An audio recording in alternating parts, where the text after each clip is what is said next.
In the pale mornings of Alexandria, when the sea breathed against the marble quays and gulls circled like drifting thoughts, a young queen walked the palace corridors with a silence that unsettled even her tutors. Cleopatra, last daughter of the Ptolemies, had been born into a world of gold and danger, a kingdom polished on the surface, but cracked beneath, where loyalty shifted like desert sand and every shadow whispered a name not to be trusted. She grew up among scrolls and statues, learning languages instead of lullabies, diplomacy instead of childhood games. The library's torchlight often burned long past midnight, its scent of papyrus, dust, and warm oil clinging to her like a second skin.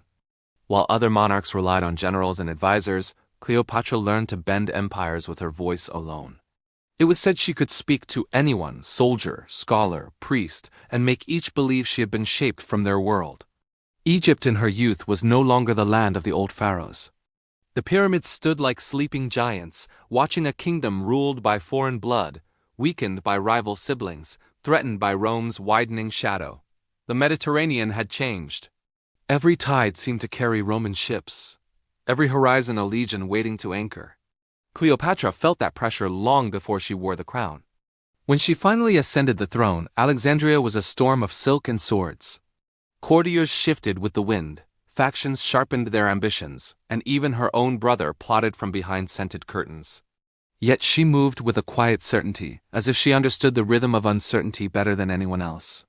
Her first great test arrived not as an army, but as a man. Julius Caesar, conqueror of Gaul, master of Rome's destiny. He stepped into her kingdom like a force of nature, and Cleopatra met his gaze not with fear, but with measured curiosity. Their alliance was not born of romance, but of survival, two rulers surrounded by enemies, each seeing in the other a path through the labyrinth of power. Together they reshaped Egypt's fate.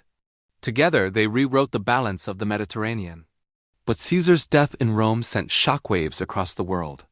The queen who had once matched him move for move found herself staring into a future without a partner, without a shield. And yet she did not retreat. She waited, observed, and when Mark Antony, Rome's brilliant general, its golden commander, reached out his hand, Cleopatra stepped once more into the game.